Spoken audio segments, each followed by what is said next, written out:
உங்கள் தந்தி தொலைக்காட்சியில் பிரம்மாண்டமான காட்சி அமைப்புகளுடன் சாணக்கிய தந்திரம் தினமும் இரவு 8 மணிக்கு. சேலம் அரசு மருத்துவமனையில் திருடு போய் மீட்கப்பட்ட பைக்கின் மட்கார்டை மட்டும் போலீசார் திருப்பிக் கொடுத்ததால் பைக் உரிமையாளர் அதிர்ச்சியடைந்துள்ளார். இது குறித்த செய்தி தொகுப்பை பார்க்கலாம்.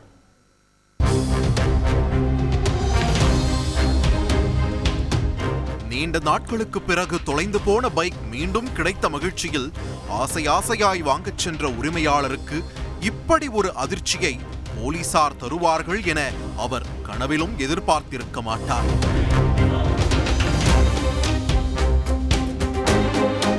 சேலம் டி பெருமாம்பாளையத்தைச் சேர்ந்த வெங்கடேஸ்வரனின் தாயார் சேலம் அரசு மருத்துவமனையில் கடந்த 2022ஆம் ஆண்டு அனுமதிக்கப்பட்ட நிலையில் தனது பைக்கை வெளியில் நிறுத்திவிட்டு மருத்துவமனைக்குள் தாயை பார்க்க சென்றுள்ளார் வெங்கடேஸ்வரன்.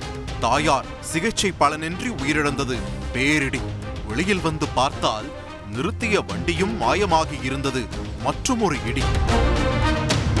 உடனடியாக அவர் காவல் நிலையத்தில் புகார் அளித்த நிலையில் போலீசார் விசாரணை நடத்தி நந்தகுமார், ராஜா ஆகிய இருவரையும் கைது செய்து அவர்களிடம் இருந்து பைக்கை பறிமுதல் செய்ததாக கூறப்படுகிறது. இந்த வழக்கு சேலம் நீதிமன்றத்தில் நடைபெற்று வந்த நிலையில் மீண்டும் விசாரணைக்கு வந்தபோது மனுதாரர் வெங்கடேஸ்வரன் தனது வண்டியை பெற்றுக்கொள்வதாக தெரிவித்துள்ளார். இதையடுத்து அரசு மருத்துவமனையில் உள்ள காவல் நிலையத்திற்கு வண்டியை வாங்க அவர் வந்தபோது அவரிடம் காவலர்கள் பைக்கின் மட்கார்டையும் என்ஜின் அருகே உள்ள ஒரு டோர் பகுதியை மட்டும் கொடுத்தனராம். டயர், என்ஜின் எல்லாம் வண்டிக்கு இல்லையா என்று வெங்கடேசன் கேள்வி எழுப்ப இதைத்தான் பறிமுதல் செய்ய முடிந்ததாக தெரிவித்தனராம் காவல்துறையினர். இது குறித்து காவல்துறையிடம் கேட்டபோது திருடனிடம் இருந்து இதைத்தான் தங்களால் பறிமுதல் செய்ய முடிந்ததாகவும் மீதி உள்ள பாகங்களை பிரித்து விற்றுவிட்டதாக தெரிவித்ததாகவும் கூறினர். பைக்கை மீட்டு விட்டதாக போலீசார் காட்டிய புகைப்படத்தை நம்பித்தான் கோர்ட்டில் சாட்சி சொன்னதாக கலங்குகிறார் வெங்கடேசன். ஒரு மாதத்துக்கு முன்னாடி வண்டி கிடச்சிச்சுக்கண்ணு வாங்கண்ணு அப்படின்னாங்க. இன்ஸ்பெக்டர் தான் அவர் சொன்னார், போலீஸ்கார் சொன்னார். அப்புறம் வந்து பார்க்குறப்ப அவரே கூப்பிட்டாரு.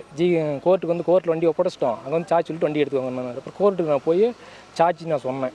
சொல்லிவிட்டு இங்கே ஜிஹெச்சிக்கு வண்டி இருக்குது, அங்கே போய் எடுத்துக்கோன்னு சொன்னாங்க. சைடு பேர் பாக்ஸும் முன்னாடி டோர் தான் காட்டினாங்க, வண்டி கண்ணில் காட்டலைங்க. வண்டி நாங்கள் போய் இங்கே சார்ஜ் சொல்கிறப்ப போய் கையெழுத்து போடுறப்ப போலீஸுக்கார தான் வண்டி இருக்குதுன்னு சொன்னாங்க. அப்புறமேட்டு அதை நம்பி வண்டி காட்டுங்க சார்னா வண்டி கண்ணில் காட்டல. அப்புறம் கோர்ட்டில் ஒப்படைச்சிட்டோம் அப்படின்னு சொன்னாங்க. அப்புறம் கோர்ட்டில் நான் சார்ஜ் சொல்லிவிட்டு ஜாமீன் கையெழுத்துலாம் போட்டு சார்ஜ் சொல்லிவிட்டு அங்கே போய் சார்ஜிட்டு இங்கே வெளியே வந்தேன். வண்டி அப்புறம் கொடுக்கவே இல்லைங்க. அவ்வளோதான். இதெல்லாம் நான் கஷ்டம்னா போலீஸ்கார்ட்ட போய் சொல்லுவேன். போலீஸ்காரே எப்படி போனால் நான் போலீஸ்காரன் என்ன புகார் நான் சொல்கிறது. திருட போன பைக் திரும்ப வருமா என ஏக்கத்துடன் காத்திருக்கும் வெங்கடேசனை பார்க்கையில் பரிதாபம்தான் வருகிறது. தந்தி டிவி செய்திகளுக்காக செய்தியாளர் தமிழ்ச்செல்வன்.